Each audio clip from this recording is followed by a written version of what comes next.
Hello friends, आप सभी का स्वागत है स्टडी कवर क्लासेस में। तो आज की इस वीडियो में हम लोग प्रश्नावली 3.3 यानी JCERT क्लास 7 मैथ का 6, 7 और 8 को हम लोग यहाँ पे कंप्लीट करने वाले हैं। ठीक, तो इसका वीडियो पहले मैं बना रहा था। ठीक, तो उसमें हुआ क्या कि मेरा वॉइस जो है सो रिकॉर्ड नहीं हो रहा था और हम बनाते जा रहे थे, तो बाद में पता चला कि मेरा वॉइस रिकॉर्ड ही नहीं हुआ। ठीक, तो चलिए यहाँ पे हम सीधा इसको समझाने का प्रयास कर देते हैं, तो आप लोग समझ जाइएगा। ठीक, चलिए शुरू करते हैं। अगर यदि चैनल पर नए हैं तो चैनल को सब्सक्राइब कर लें और दोस्तों को भी शेयर करें।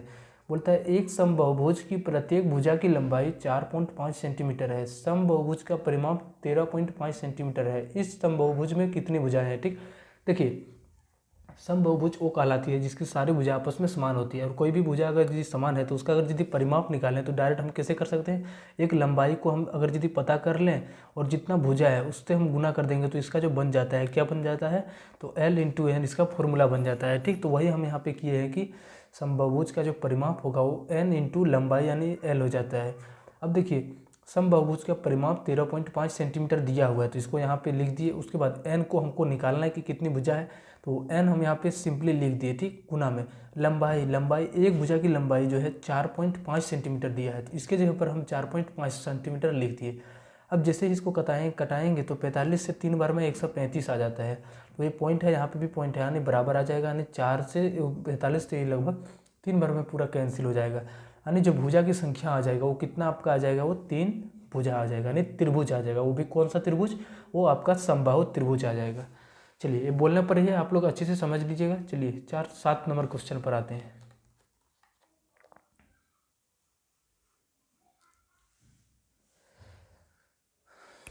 7 नंबर क्वेश्चन में बोलता है दो दशमलव संख्याओं का गुणनफल 1.8576 है।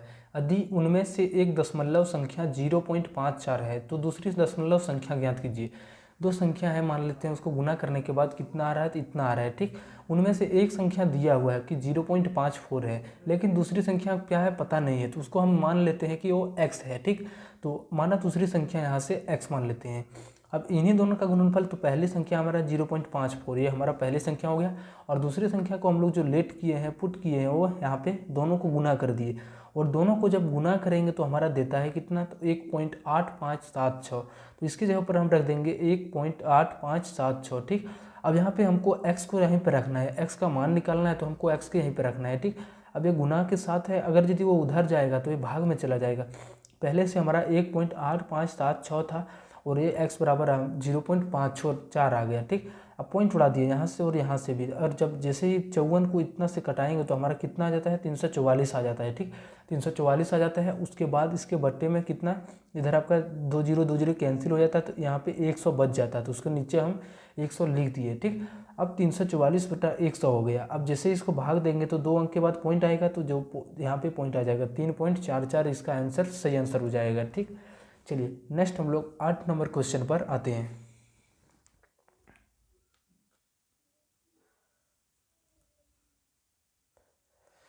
8 नंबर क्वेश्चन में है कि गेहूं के कुछ बोरों की कुल वजन 1743 किलोग्राम है, प्रत्येक बोरे का वजन 49.8 किलोग्राम है, कुल बोरों की संख्या ज्ञात कीजिए। यानी टोटल बोल रहा है, कोई भी वजन है तो उसका कितना है, तो 1743 किलोग्राम, लेकिन एक बोरा का जो वजन बोल रहा है वो 49.8 ग्राम है। तो बोलता है कि कितना बोरा है, तो हम क्या करेंगे, टोटल को पहले हम ऊपर में लिखेंगे और नीचे में एक बोरा का कितना है तो उससे हम भाग देंगे, तो हमको निकलेगा कि कितना उसका बोरा है। ठीक, 1 किलोग्राम एक वजन से हम लोग भाग देंगे, तो लिखते हैं यहाँ पे फॉर्मूला से हम लोग कुल बोरा बराबर क्या हो जाएगा, कुल वजन, टोटल कितना वजन है। ठीक, तो उसको ऊपर में हम लिख देंगे। उसके बाद एक बोरा का वजन कितना है तो उसको हम नीचे में लिख देंगे, और दोनों से अगर यदि भाग देंगे तो हमारा टोटल कितना बोरा है वो हमारा यहाँ पे वापस आ जाएगा। ठीक, तो एक कुल वजन जो था वो 1743 था, और एक बोरा का जो वजन था उस नीचे हम लिख दिए तो 49.8 हो गया। ठीक, अब यहाँ से एक पॉइंट उड़ाए तो ऊपर में 10 आ गया।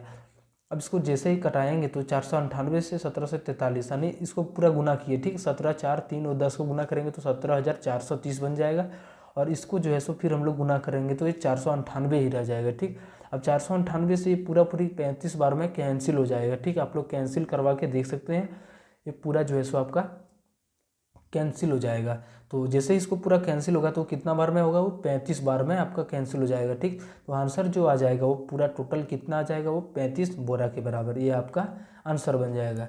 चलिए मिलते हैं नेक्स्ट वीडियो में 4.1 के साथ। अगर यदि चैनल को अभी तक सब्सक्राइब नहीं किए तो चैनल को सब्सक्राइब कर लें और दोस्तों को शेयर करें।